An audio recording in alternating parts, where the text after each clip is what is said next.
Pinksterraces op Raceway Venray. Voor première trillen stuk in Luxor Venray. Het is vandaag 10 juni, dit is het PLMA-journaal. Op maandag werden op Raceway Venray de Pinksterraces georganiseerd. Er werd weer geraced in diverse klassen. Iets wat straks misschien wel mogelijk is voor iedereen.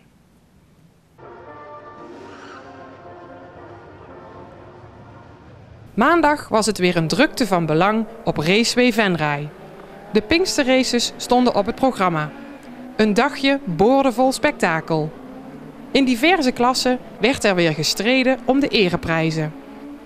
Bij de hot rods zit het publiek letterlijk op het puntje van de stoelen als deze wagens over de kwart oval rijden. Verder zag het publiek op deze baan ook de dames en heren in de Formule 2 Stockcar en de grote broer de Stockcar Formule 1. Hadden we vorig jaar nog de BRL-auto's die op de Half Mile Oval reden, dit jaar kon het publiek genieten van de nieuwe klasse, de LMV8. Een van de rijders in deze klasse is Barry Maassen, zoon van circuit-eigenaar Harry Maassen. LMV8 raceklasse is een NASCAR-achtige klasse die in Venray op dit circuit rijdt en in Warneton. Alleen in Warneton rijden ze onder een ander reglement als hier. Dat heeft met gewichten te maken, binnengewicht, totale gewichten van de auto. Daar zit een beetje verschil in. De auto's lijken op een NASCAR. Het chassis is ook bijna net als een NASCAR gebouwd. Het zijn Amerikaanse chassis, Amerikaans model, Amerikaanse motoren. Het is eigenlijk 3 stapjes onder de NASCAR. Tijdens de Pinksterraces zagen de bezoekers een nieuw gezicht in deze raceklasse. Allard Kalf is in de racewereld geen onbekende. Allard behaalde de meeste bekendheid met de presentatie van RTL Formule 1. In mei was deze coureur al op Raceway Venray om alvast de sfeer te proeven en de toekomstige racecollega's af te tasten. Het is wennen. Het is niet makkelijk. De eerste paar rondjes dacht ik van nou, die muur staat wel heel dichtbij. En hij gaat niet verder weg staan ook. Dus, maar als je veel rijdt, en ik heb eigenlijk te weinig getraind voor mijn gevoel. Maar ja, als ik waarschijnlijk nog 200 ronden gereden had, had ik dat ook gezegd. Dat ik meer had willen trainen. Dus wat dat betreft heb je altijd te weinig getraind. Maar ik begin me wel meer en meer thuis te voelen op die baan. En ik wil gewoon lekker mijn rondjes rijden vandaag. En dan kijken waar het schip strandt. Maar ik heb helemaal geen illusies om het podium te halen of zo. Maar het is wel heel apart. Allard Kalf mag dan geen illusies hebben. Barry Maassen heeft deze zeker wel. Hij heeft zich voor 2014 zeker een doel gesteld. Mijn doel is om bij de eerste 3 in het kampioenschap te komen. En ik hoop het kampioenschap te halen, maar dat wordt moeilijk. Want er zijn 2 auto's die zijn heel erg snel. Dat wordt een moeilijk verhaal om die bij te houden. We zijn wel bezig om deze auto te gaan veranderen richting die andere 2. Maar dat is moeilijk. Vader van Barry en circuit-eigenaar Harry Maassen mag maar weer wat trots zijn. Vele bezoekers passeerden de poorten van Raceway Venray.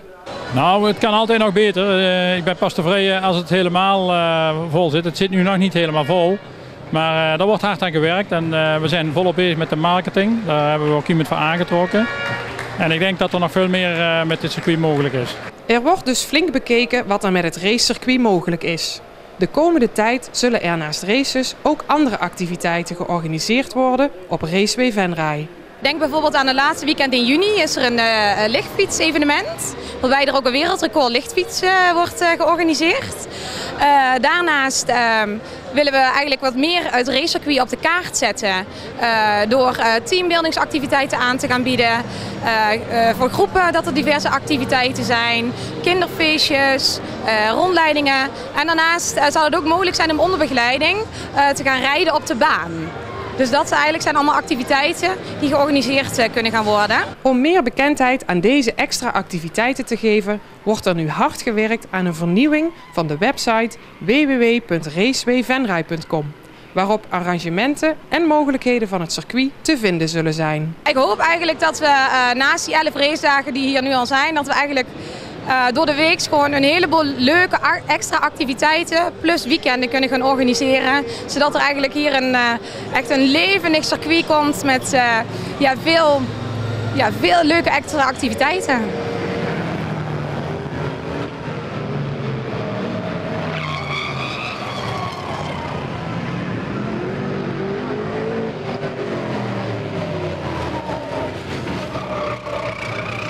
Wesley Denen speelt komend seizoen voor de Groesbeekse hoofdklasse Germania. De 20-jarige vleugelaanvaller uit Venray kwam de afgelopen 2 seizoenen in de Jupiler League uit voor FC Os. Denen die in 32 wedstrijden in Os 1 keer scoorde en het afgelopen seizoen niet op een basisplaats kon rekenen, is blij met zijn nieuwe club, die dit seizoen via de na-competitie naar de hoofdklasse promoveerde.